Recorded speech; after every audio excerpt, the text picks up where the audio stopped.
It reminds me of this next story.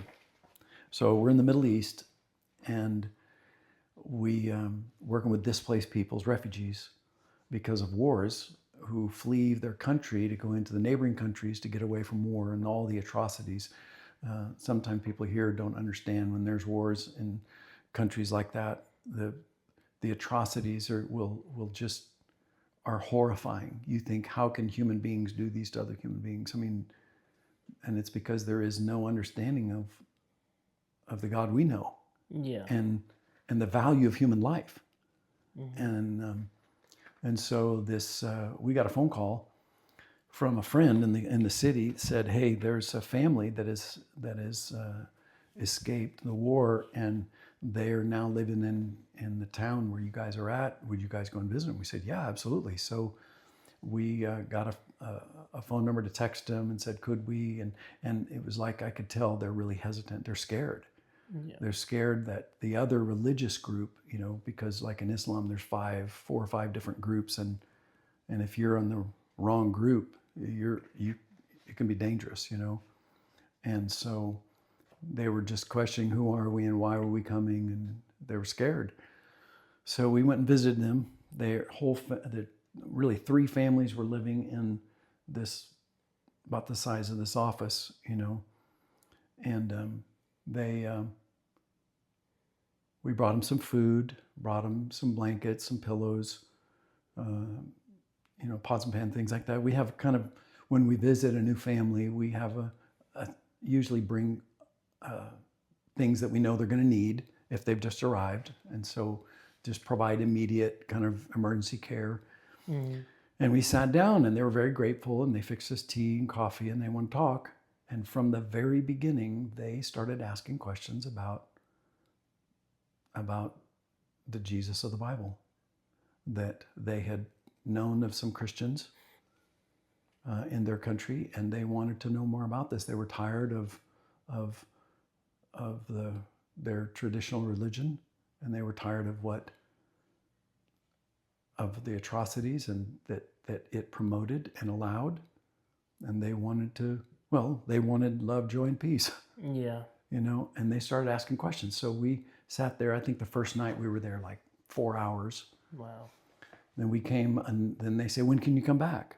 Can you come tomorrow? It's like, no, tomorrow we can't. 2 days, we'll come back. So I think we were there 3 nights a week for 2 weeks. 3 weeks, I think. And they're just asking questions. They asked us for Bibles. Could we give them an Arabic Bible that they could read? So we got them Bibles. And in fact, during that time, they read the whole book of Genesis and read the book of John, and were starting into other Gospels already. They were just consuming it, just taking it in, reading it at night. They'd never heard it before. Yeah. And they had lots of questions about what they were reading. And we were just like, okay, wow, okay, we'll come again in a couple of nights, and we'll talk more. And we'd leave. The area they were in, wasn't a safe area. We needed to usually get out of there by 9 or 10.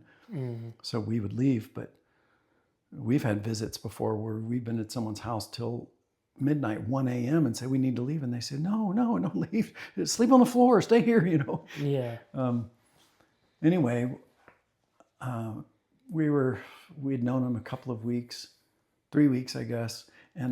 And the kids could not go out and play because of threats from neighbors, because of the sect of Islam that they were part of.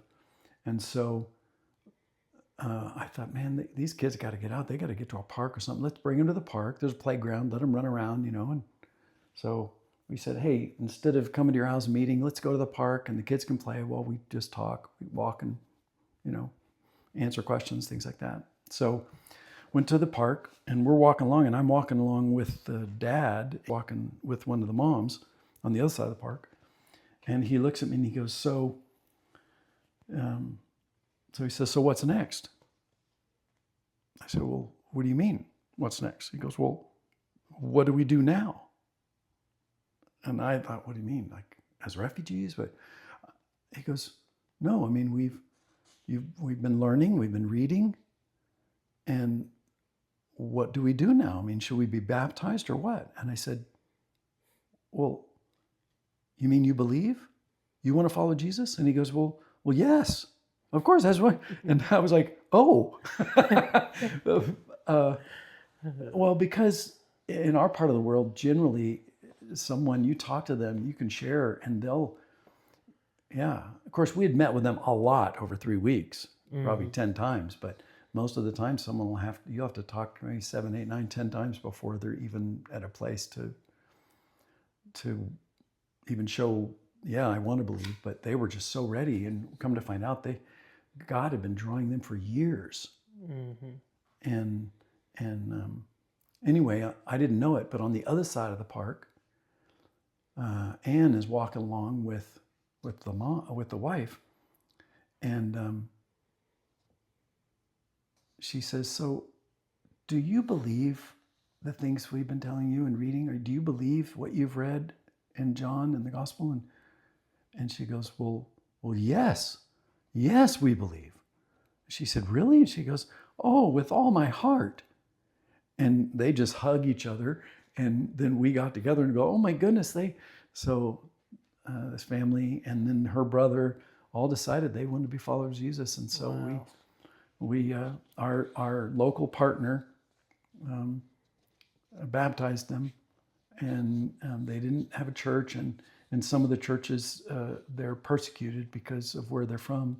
So we just invited them to a house church along with some other local believers, and began doing house church together. And it's been really beautiful. And they continue to ask questions.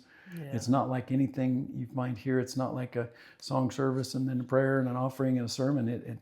It's we get together and they talk about the week and hear ups, highs and lows, and we pray for each other, and then we'll sing some songs, in Arabic, and sometimes we'll use like a YouTube thing. Sometimes just sing.